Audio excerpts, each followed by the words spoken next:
جیسا کہ آپ کو پتہ ہے کہ یہ رمضان کا مہینہ چل رہا ہے اور رمضان کا یہ بابرکت مہینہ ہے جس میں قرآن مجید نازل ہوا ہے. اس لیے ہر سال تقریباً رامپور رضا لائبریری میں قرآن مجید کے قدیم اور نادر نسخوں کی نمائش کی جاتی ہے.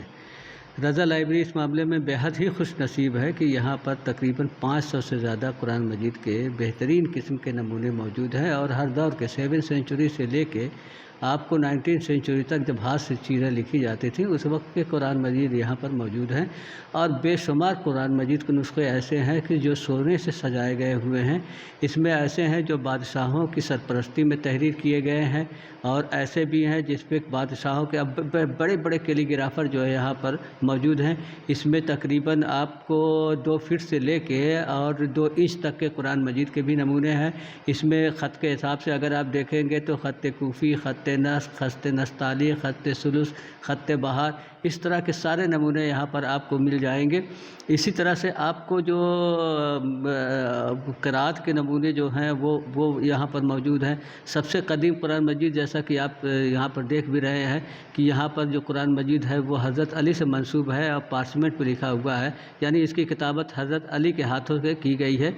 اور یہ ہمارے ہندوستان کا نہیں بلکہ دنیا کا سب سے ہی زیادہ قیمتی یہ نسخہ ہے. اس نسخے کی قیمت کا اندازہ آپ اس بات سے لگایا جا سکتے ہیں کہ جب ہمارے پرائم منسٹر کہیں بھی اسلامک کنٹری میں جاتے ہیں تو اس کی فیکسیملے لے کے جاتے ہیں.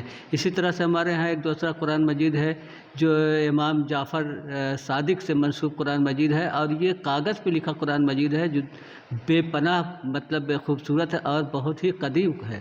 اسی طرح سے ایک قرآن مجید ہے جو کہ امام موسیٰ رضا کا ہے، وہ 9 سینچری کا قرآن مجید ہے. ایک قرآن مجید ہے ابن مقلہ. ابن مقلہ یہ بغداد کا خلیفہ تھا اور اسی نے خط نسخ کو ایجاد کیا ہے، اس کے ہاتھ کا یہ قرآن مجید ہے اور دنیا میں مطلب یہ واحد نسخہ موجود ہے ابن مقلہ کا. اور ان سب چیزوں کی آپ قیمت کا اندازہ نہیں لگا سکتے ہیں. اسی طرح سے ایک مشہور کیلی گرافر ہے عباسی دور کا آخر میں یاقوت مستعصمی، اس کے ہاتھ کا قرآن مجید یہاں پر موجود ہے. اسی طرح بڑے بڑے کیلی گرافر ہیں عصمت اللہ خان یا باقی حداد، اس طرح کے سارے قرآن مجید ہیں. مغل دور کا قرآن مجید جو ہے اس میں ایک قرآن مجید تو ایسا ہے جس میں اکبر کے سگنیچر ہیں اور شمشہ ہے بے پناہ خوبصورت. تو قرآن مجید کے نمونے ہر دور میں ملتے ہیں اور قرآن مجید یقینی طور پر رشد ہدایت کی کتاب ہے مسلمانوں کا.